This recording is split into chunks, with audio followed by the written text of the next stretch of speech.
Hello everyone, welcome to another session on Introduction to Television and Cinema. In this session, we'll be discussing about Italian neo-realism. Okay, so Italian neo-realism is the last film movement that is mentioned in your textbook, and the you can say this is like a very familiar, I should say, okay, a concept for us. Okay, the major characteristics of the Italian neo-realism are the stories are set among the poor and the working class. So that is the first point that you have to remember. I go by your textbook. Okay, I am not going for any other reference from outside, which I might be doing in another lecture, and I have already given you the notebook. So sorry, some notes. So this is like, we'll go by the textbook. So the first thing that you have to remember as the characteristic of Italian neo-realism is that the stories of these movies are set among the poor and the working class. Something very familiar for us, because most of the Malayalam movies, at one particular point we should say that it was like this. Okay, the stories of the poor and the working class. For example, the movies like Chemin, even though it's an adaptation. Okay, and so many movies of the 1970s and 1980s, and even through 1990s, you can say that from Malayalam film industry are like this. Okay, it follows this particular pattern. Then second one, it's like they have more or less they have come out of the concept called studio, and they were filmed on location. I know certain typical locations they used to make their movies. And thirdly, you can say that they have used non-professional actors. They don't go by the professional or the famous actors, rather they go by a non-professional actor. So that is, you can say, another important characteristic of Italian neo-realism. Now, why exactly this particular trend evolved, or how this particular trend evolved? The foremost reason for the evolution of such a trend in film is because of the post Second World War scenario in Italy. Okay, post Second World War, that Italy and Germany were on one side. They were like allies, and because of that, after the Second World War, they were more or less shattered. These two countries, economically, socially, even politically, they were shattered. So that particular situation of Italy, in fact, resulted in this particular trend. And when you can say that the Benito Mussolini's government fell, okay, after the Second World War, it resulted in Italian film industry. It resulted in the loss of its sender. You can say sender means one single authority that used to control. Okay, authority can be anything. It is not just about a person. You can say like a government or some powerful authority that used to control films. Okay, it was there. You can say one political ideology also. Even that can also be controlled. That can also control films. So Italian film industry has lost its center after Second World War. Then another important situation of England, of Italy, you can say, during that particular time is that because of the Second World War, many film studios got damaged. Okay, and because of that, maybe we have talked about the characteristic as location, films that are made on locations, because studios are already damaged, so they have to depend on real locations. So that is why that particular characteristic of Italian film evolved. Okay, so this is about the background. Okay, so these films presented contemporary stories and ideas, and were often shot on streets. Okay, as against film studios. So that is an important characteristic, and I hope the background of Italian neorealism is almost clear to you. Now, this particular concept of neorealism from Italy became famous globally with the 1946 film Roberto Rossellini's Rome Open City. That is the name of the movie. Okay, so for one word type of questions, you have to remember the name of the movie, and it came in the year 1946. But you can see the representative work of the genre is Vittorio De Sica's Bicycle Thieves, which came in the year 1948.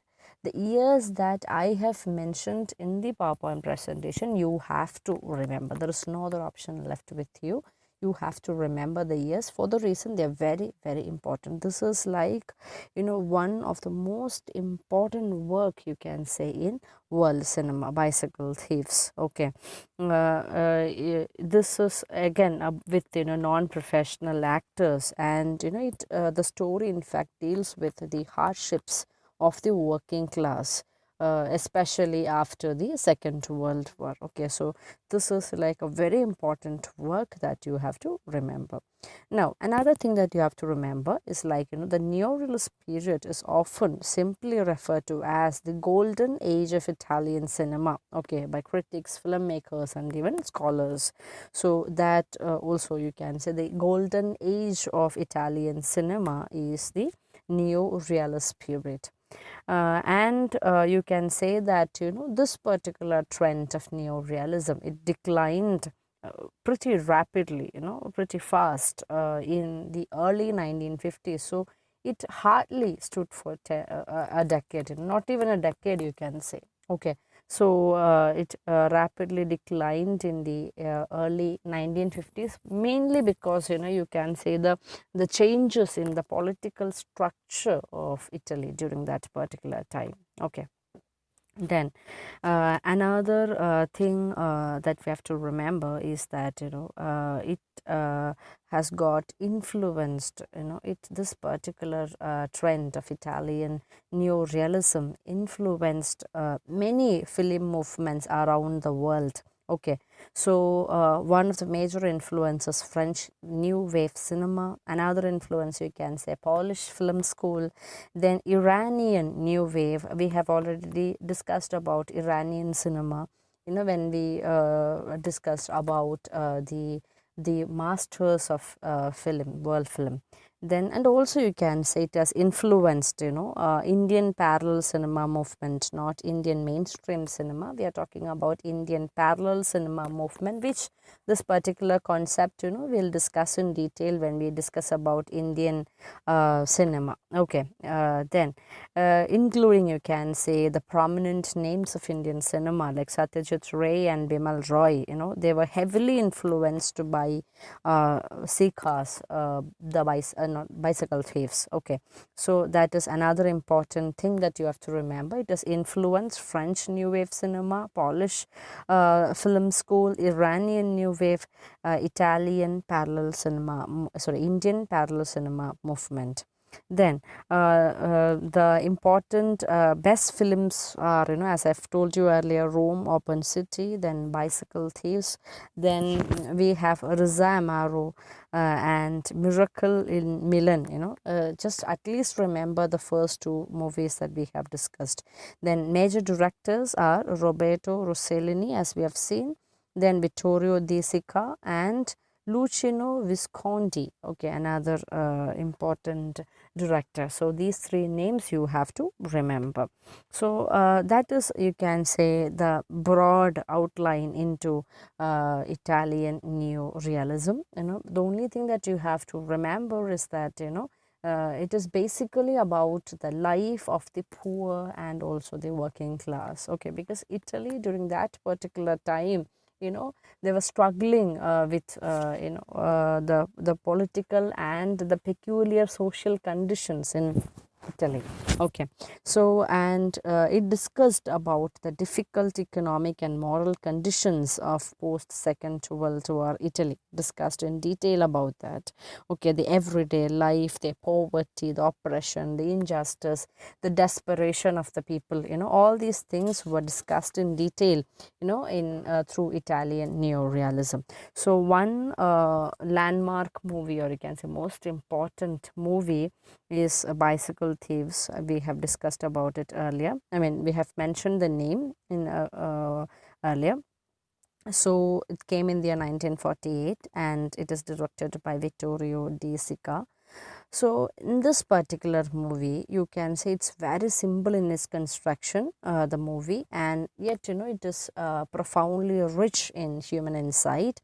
It embodies the greatest strengths of Italian neorealist movement. It discussed about, or it in fact opened up, showcased the strengths of Italian neorealist movement, which are in fact the characteristics of Italian neorealism. They are emotional clarity, you can say, then social correctness and brutal honesty.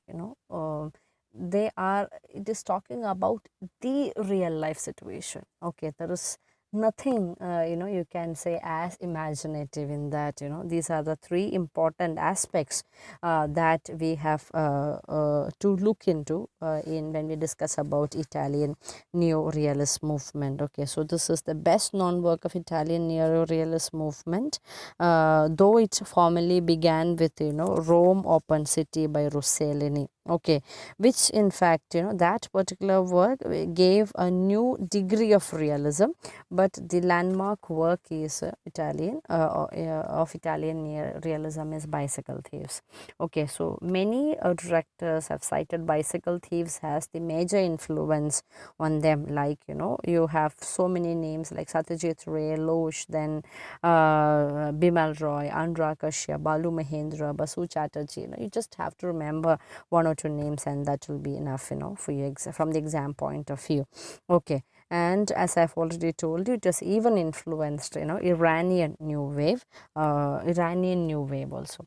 So that is about the Italian neo-realism, which is a very important concept, from because you can see reflections of that, from your in your day-to-day life. We can see that many movies that are coming up these days, the realistic movies of the Malayalam cinema also more or less go in the same trend, you can say. Okay, so with that we conclude that particular session on Italian neorealism. Thank you and God bless.